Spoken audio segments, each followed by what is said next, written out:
मुझे मेरे सफर पर अकेला ही चलने दिया जाए।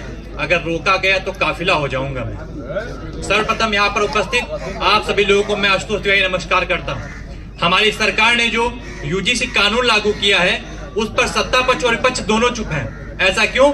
उसी विषय पर आप लोगों के सामने इस मंच के माध्यम से कुछ कहना चाहता हूँ। जरा सोचिएगा, सत्ता भी चुप है, विपक्ष भी चुप है। सत्ता भी चुप है, विपक्ष भी चुप है। ऐसा क्यों? जो रोज संसद में चिल्लाते थे और फुसफुसाते तक नहीं, जो हर मुद्दे पर मोर्चा खोलते थे और सवाल तक नहीं करते। क्या ये कानून इतना पवित्र है कि इस पर बहस तक जरूरी नहीं? या इतना खतरनाक कि लोग डरे हुए हैं? मेरे युवा साथियों, समझो इस सन्नाटे को। ये सन्नाटा नहीं, सौदेबाजी है। यहाँ पर शिक्षा गिरवी और कुर्सियां सुरक्षित हैं। आज सत्ता पक्ष चुप है क्योंकि सवाल असहज है और विपक्ष चुप है क्योंकि जवाब कमजोर है। कोई बोले तो क्या बोले कि शिक्षा पर फैसला चाहतों से बिना पूछे हुआ। मैं आप लोगों से बता देना चाहता हूँ कि जब सत्ता पक्ष और विपक्ष दोनों चुप हो जाए तो समझ जाएगा कि मुद्दा तुम्हारा है, उनका नहीं। क्योंकि उनके बच्चे तो विदेश में पढ़ते हैं, लेकिन हम लोगों को यहीं पढ़ना है, यहीं नौकरी लेनी है और यहीं पर अपना भविष्य बनाना है। इसीलिए अगर आज हम नहीं बोले तो कल हमारी शिक्षा हमारे सपनों से नहीं, सिस्टम की सुविधा से चलेगी।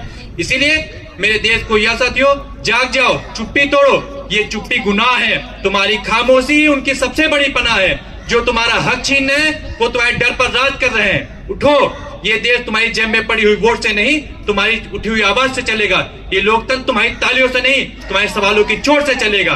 तुम्हें भीड़ में बांटा गया, तुम्हें जाति में गुम किया गया, तुम्हें जाति में बांटा गया, तुम्हें भीड़ में गुम किया गया। तुम्हारे भविष्य में फैसले तुमसे पूछा तक नहीं गया। एक बात याद रखना, संसद में शोर है, समाधान नहीं। घड़ी चल रही है लेकिन जवाब कोई नहीं है और तुम स्क्रीन देखते रहे, मीम बनाते रहे, अपना ही वक्त गवाते रहे। अब बस, अब बहुत हुआ। अब कोई और बोलेगा नहीं चलेगा। अगर तुम नहीं बोले तो कल तुम्हारे लिए कोई नहीं बोलेगा। याद रखो,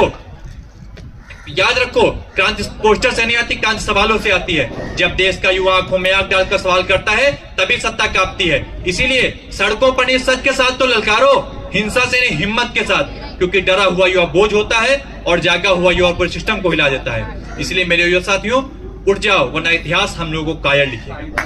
यहाँ पर मैं जितने भी दलित और स्वर्ण भाई उपस्थित है, मैं उनसे एक चीज कहना चाहता हूँ कि जिस दिन इस देश में एक दलित उस गरीब स्वर्ण की व्यथा को समझेगा जो आरक्षण की वजह से नौकरी नहीं पा पाता है, और जिस दिन एक स्वर्ण उस दलित की व्यथा को समझेगा जो आईपीएस बनने के बाद भी आत्महत्या करने पर मजबूर है, उस देश में उस दिन राजनीतिक पार्टियां हम लोगों को आपस में जातिवाद में बांटना बंद कर देंगी और हमारा देश एक नई दिशा की ओर आगे बढ़ेगा।